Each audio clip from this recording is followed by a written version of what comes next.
ఎస్ఫోర్ న్యూస్కు స్వాగతం. ఈరోజు మహాశివరాత్రి పర్వదినాన గుంటూరు నగరంలో పలు దేవాలయాల్లో శివనామ స్మరణతో మార్మోగిపోయింది. కొత్తపేట శివాలయం, జగద్గురు శ్రీ మధ్యవిరాట్ పోతులూరు వీరబ్రహ్మేంద్ర స్వామివారి దేవాలయం, పాత గుంటూరు గర్తపూరి శ్రీ గంగా పార్వతీ సమేత అగస్తేశ్వర స్వామివారి దేవస్థానం, ఆరు అగ్రహారం శ్రీ గంగా బ్రహ్మరాంబ సమేత మల్లేశ్వర స్వామివారి దేవస్థానంలో పూజలు అర్చనలు ఘనంగా జరిగాయి. ఈరోజు ఒక 300 మందికి భోజన అన్న సంతర్పణ చేస్తూ ఉన్నాము. ఈ యొక్క కార్యక్రమానికి సహకరించిన పెద్దలందరికీ నమస్కారాలు తెలియజేస్తూ ఈ యొక్క దేవాలయాన్ని త్వరలో ఇంకా అభివృద్ధి చేస్తామని తెలియజేస్తాము.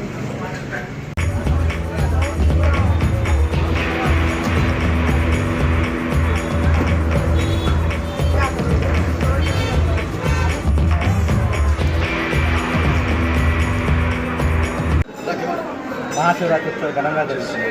ఉదయం 4 గంటల నుంచి అభిషేకాలు మరియు అన్ని పార్కింగ్ సౌకర్యం, వాటర్ సౌకర్యం, మధ్య సౌకర్యం అన్నీ కల్పించాం. పార్కింగ్ సౌకర్యం ముఖ్యంగా మన కార్పొరేటర్ గారి పురస్కరించుకొని పాత గుంటూరు 8వ డివిజన్లో గల 11వ శతాబ్దం నాటి అగస్తేశ్వర ఆలయంకు బాగా ప్రసిద్ధి చెందినటువంటి ఈ ఆలయానికి ప్రతి ఏటా భక్తులు వేలాది మంది పాల్గొని స్వామివారి కృపకు పాత్రలు కాగలుగుతారు. అదేవిధంగా ఈ సంవత్సరం కూడా గత నూతన పాలకవర్గమైనటువంటి గాజతీష్ గారు, వారి బృందము మరియు ఆలయ ఎగ్జిక్యూటివ్ ఆఫీసర్ గారి నేతృత్వంలో ఆ మున్సిపాలిటీ తరపునటువంటి కార్పొరేటర్గా అన్ని ఏర్పాట్లు చేయడం జరిగింది. అదేవిధంగా ప్రజలు సౌకర్యార్థం ఇటువంటి అవసరం కార్యక్రమాలు కూడా మేము జేఎంసీ వారి తరఫున తూర్పు నియోజకవర్గ శాసనసభ్యులు నజీర్ అహ్మద్ గారు, అదేవిధంగా గుంటూరు నగర మేయర్ కోడిమిటి రవీంద్ర గారు ఆధ్వర్యంలో పాత్రలు కాగలదని ఉదయం కోరుకుంటున్నాం. ఈరోజు మహాశివరాత్రి సందర్భంగా తెల్లవారుజామున 4 గంటల స్వామివారి అభిషేకాలు అది మధ్యాహ్నం 12:30 వరకు కొనసాగుతూ ఉంటుంది. అలానే మధ్యాహ్నం మహాశివరాత్రి సందర్భంగా 2 గంటల నుండి మహాన్యాసపూర్వక ఏకాదశి రుద్రాభిషేకం మొదలవుతూ ఉంటుంది. అలానే సాయంత్రం 6 గంటలకి సాంస్కృతిక కార్యక్రమాలు జరుగుతూ ఉంటాయి. అలాగే రాత్రి 10:30కి లింగోద్భవాలు, అలాగే రాత్రి 1 గంటకి స్వామి అమ్మవారి శాంతి కళ్యాణం ఏర్పాటు చేసుకున్నామండి. ఈరోజు భక్తులు దాదాపు ఇప్పటి వరకు 5 నుండి 8 వేల మంది వరకు స్వామివారి దర్శనం చేసుకున్నారని అంచనా ఉంది. అలానే భక్తులు ఇంకా రావచ్చని అంచనా ఉంది. దీని గురించి లోకల్ కార్పొరేటర్ గారు కానీ, ఎంఆర్ఓ గారు కానీ, స్టాఫ్ కానీ, అలానే ట్రస్ట్ బోర్డు సహకారం ఎంతగానో ఉందండి. ప్రత్యేకంగా ఫెసిలిటీస్ అంటే వాటర్ ఫెసిలిటీస్ కానీ, శానిటేషన్ ఫెసిలిటీస్ కానీ, అలానే ప్రత్యేకంగా పార్కింగ్ ఫెసిలిటీస్ కానీ, అలానే బట్టర్ మిల్క్ కానీ అన్ని రకాలుగా భక్తులకు ఎటువంటి ఇబ్బంది కలగకుండా ఈ సంస్థను ఏర్పాటు చేస్తున్నారు. ఈ ప్రెస్ మీట్ సందర్భంగా పనిచేసిన ప్రతి ఒక్కరికి, ప్రతి ఒక్క సిబ్బందికి, ప్రతి ఒక్క డిపార్ట్మెంట్కి మేము కృతజ్ఞతలు తెలియజేస్తాం.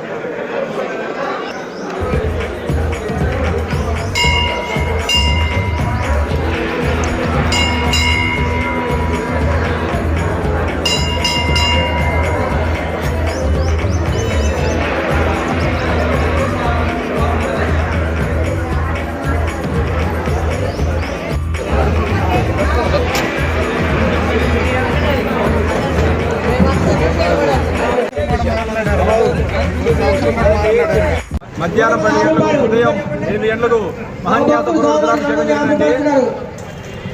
ఈరోజు ఉదయం 8 గంటలకి మహాన్యాస రుద్రాభిషేకం జరిగిందండి.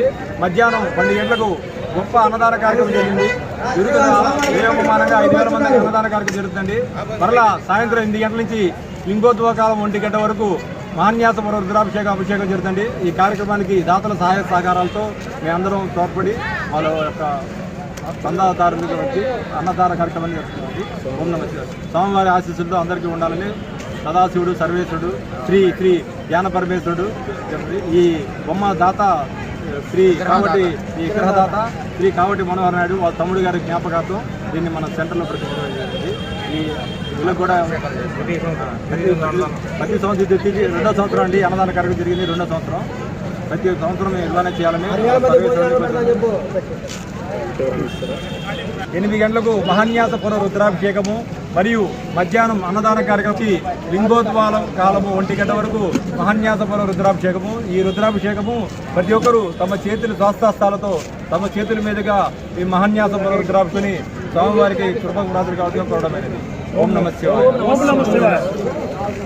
ఈ యొక్క శివాలయం నిర్మించి 36 సంవత్సరాలు. ఈ సంవత్సరంతో ప్రతి సంవత్సరం మహాశివరాత్రి సందర్భంగా స్వామివారికి విశేష పూజలు, విశేష అభిషేకాలు జరిగి 3 రోజుల నుంచి స్వామివారికి రుద్రహోమాలు, కుండీ హోమాలు చేసుకొని ఈరోజు మహాశివరాత్రి సందర్భంగా స్వామివారి విశేష అర్చనతో ఈరోజు సాయంకాలం నాడు శాంతి కళ్యాణ మహోత్సవం, మహాన్యాసపూర్వక లింగోద్భోగాల అభిషేకం జరుగుతుంది.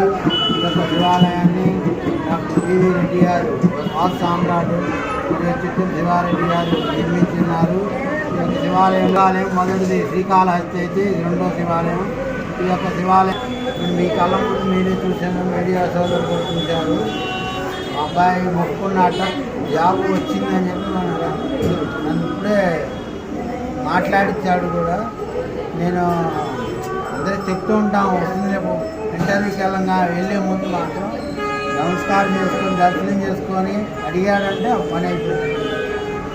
ఈ యొక్క శివాలయంలో అంత విశేషం ఉంది. పడమరముఖ శివాలయం సద్యోజాతపట్టి ఇక్కడ ఈరోజు సాయంత్రం స్వామివారికి అన్నదాన కార్యక్రమం జరుగుతుంది. ఈ పూట సాయంత్రం స్వామివారి కళ్యాణం మరియు లింగోద్భోగాల కార్యక్రమాలు జరిగి విశేషంగా జరుగుతాయి. ఈ యొక్క దేవాలయానికి అమరావతి వెళ్ళే ప్రతి భక్తులు ఇక్కడ ఆగుతారు. పుణ్యక్షేత్రం దగ్గరకు వెళ్ళే వాళ్ళందరూ దారిని పోయే యాత్రికులు కూడా ఆగి దర్శనం చేసుకొని వెళ్తూ ఉంటారు. కాగంటి కోటేశ్వరరావు గారు ఒకసారి దర్శనం చేసుకొని శివాలయం యొక్క ప్రాముఖ్యత చెప్పి ఉన్నారు మీడియాలో కూడా. అందువల్ల ఎక్కడెక్కడి నుంచో పుర ప్రజలందరూ వస్తూ ఉంటారు, అనేక జిల్లాల నుంచి, అనేక రాష్ట్రాల నుంచి. ఈ యొక్క శివాలయం పుర ప్రముఖులకు, పిల్లలకి, పెద్దలకి, 50 మంది భక్తులకి కూడా చాలా విశేషమైనటువంటి ఈ యొక్క మహాశివరాత్రి పర్వదిన శుభాకాంక్షలు. అలాగే ఈరోజు మహాశివరాత్రి పర్వదినాన్ని పురస్కరించుకుని అమరావతి రోడ్డు నందు వేయించేసి ఉన్న ఈశ్వరాలయంలో తెల్లవారుజామున బ్రహ్మ ముహూర్తం నుండి ఇప్పటి వరకు కూడా చాలా విశేష అర్చన, అభిషేకాది కార్యక్రమాలు చాలా విశేషంగా జరిగినాయి. అలాగే చిట్టప శివారెడ్డి గారి స్థల నిర్మాణం, స్థలదాతగా ఉండి, అలాగే భూతుగూరి వెంకటేశ్వర రెడ్డి గారు వాస్తు సామ్రాట్ వారి ఆధ్వర్యంలో ఆలయ నిర్మాణం జరిగింది. అప్పటి నుండి ఇప్పటి వరకు కూడా గత 30 సంవత్సరాల నుంచి చాలా విశేష అర్చన, అభిషేకాది కార్యక్రమాలు జరుగుతూ కోరిన కోరికలు తీర్చేటటువంటి కొంగు బంగారంగా ఆ పరమాత్మ